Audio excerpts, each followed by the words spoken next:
En este segundo segmento del módulo número 2, estamos viendo ventajas y desventajas de la metodología en Fix and Flip. Vamos a analizar, vamos a evaluar como temarios justamente ventajas que ofrece un trato de Fix and Flip. Veremos a qué nos referimos cuando hablamos que es una escuela de negocios, que puede ser una escuela de construcción, una escuela de negociación, una escuela para la búsqueda de oportunidades y una escuela que nos enseña justamente el cómo debemos comunicarnos y que nos da elementos para aprender sobre cómo negociar. ¿Qué es una escuela de negocios? ¿Por qué? Porque nos requiere de parte de la dinámica de la creación de una compañía para poder ejercer en el negocio, ya sea una LLC u otro tipo de compañías, ¿sí? Puede ser una S-Corp u otro tipo de organizaciones, nos obliga a manejar temas de seguros, a entender cómo es el tema de pago de impuestos, etcétera. Sin ser expertos en cada materia, nos obliga a tener un conocimiento que antes no teníamos para poder desarrollar el negocio. Todo el tema de contratos de compraventa, ¿sí? También es una escuela, ¿sí? De construcción, justamente porque en el trato del fix and flip, justamente lo que hacemos es comprar, renovar, restaurar para después vender. Así que todo lo que es la tarea, todo lo que es la actividad de restauración, de reparación, requiere de nosotros el aprender sobre qué tipo de inspecciones son necesarias, la determinación del famoso scope of work, las tareas de trabajo, todo lo que es el manejo de contratistas, ¿sí? El cómo manejar los contratistas, cómo relacionarnos con los contratistas, el tema de manejar presupuestos, cronogramas, todo lo que es permiso, todo lo que es control de calidad. Es una escuela también en la que aprendemos sobre los temas de financiación. Entendemos cómo relacionarnos y por qué relacionarnos con bancos, con prestamistas duros, con prestamistas privados, todo el tema de refinanciación, conceptos como tasas de interés, puntos de originación, qué es una hoja de términos, ¿sí? Down payment, ¿sí? Pagos iniciales, los loan to value, qué significa ese cociente, ese porcentaje, financiación creativa y otros conceptos más que de alguna forma nos introducen en el mundo del financiamiento dentro de la estrategia del fix and flip. También es una escuela en lo que nosotros llamamos en la búsqueda de oportunidades, ¿sí? Aprendemos sobre los distintos canales de distribución o de búsqueda, como puede ser el listado que tienen los agentes de bienes raíces, el famoso MLS.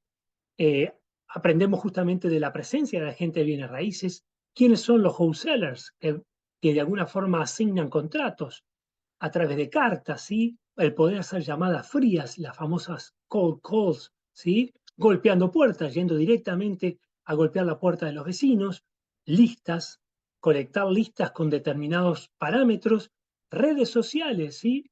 Property managers, que hemos nosotros tenido la suerte de conseguir muchas propiedades a través de property managers y muchos otros canales en los que podemos conseguir tratos para aplicar la metodología del fix and flip. También hablamos de que es una escuela de comunicación, ¿sí? Aprendemos a comunicarnos, porque entendemos que la comunicación como herramienta fundamental para alcanzar lo que son nuestros objetivos, nuestros sueños, ¿no? Que no es poca cosa. Como forma de agregar valor a nuestra comunidad, aprendemos que el idioma no es una barrera. Mucha gente dice que porque no habla cierto idioma no puede desarrollar la tarea. Se puede eliminar esa excusa aprendiendo a hablar ese idioma o teniendo a alguien que de alguna forma nos apoye con el idioma y no sea una barrera a la hora de comunicación. Vamos a tener que comunicarnos con vendedores, con agentes de bienes raíces, contratistas, con aseguradores, con inspectores, compañías de títulos, prestamistas, después con compradores y mucho más. En realidad es totalmente un negocio en el que tenemos que permanentemente estar comunicándonos, así que de alguna forma, si esto les hace ruido o les genera cierta dificultad, bueno, comiencen a trabajar sobre esa parte porque la comunicación es la herramienta esencial para poder llevar adelante este negocio y que pueda ser un negocio fructífero, ¿sí? También es una escuela de negociación, ¿sí? Totalmente tenemos que aprender técnicas de comunicación para poder negociar, ¿sí? Tenemos que empezar a leer o entender las distintas personalidades con quienes nos relacionamos. Aprendemos a escuchar. Ahí nos damos cuenta que tenemos dos orejas y una boca, o sea que hay que mucho más escuchar de lo que uno habla. Aprendemos a entender cuáles son los retos que llevan a ciertas personas a vender propiedades, entender los problemas, el dolor que le atañe a esa persona, a ese seller que está queriendo vender una propiedad, los pasos que se requieren para la compra, ¿sí? Todo ese tipo de cosas son cuestiones que tenemos que de alguna forma utilizarlas en la estrategia de comunicación, ¿sí? Para lo que es negociar justamente con potenciales vendedores.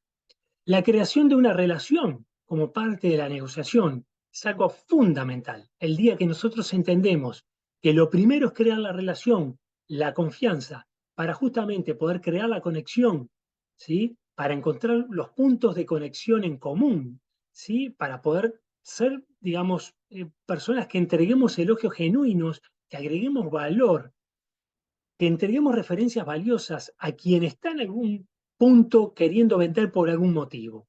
Y ahí viene un poco el aforismo force, ¿sí? Recuérdenlo, force, F-O-R-S, de alguna forma nos ayuda o sirve de referencia para entender justamente puntos que son sensibles y delicados de entender para poder justamente hacer frente a una negociación con resultados exitosos.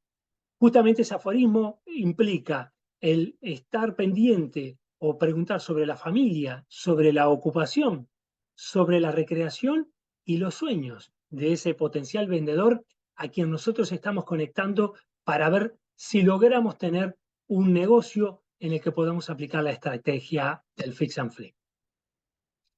Y por último, también dentro de la negociación, el tema de cómo formar la oferta, ¿sí? En base a los parámetros que hemos visto en el módulo anterior, rebatir objeciones del potencial seller a la hora de estar conversando sobre precios y por sobre todas las cosas, y algo que es muy importante y quiero recalcarlo, el tema del seguimiento.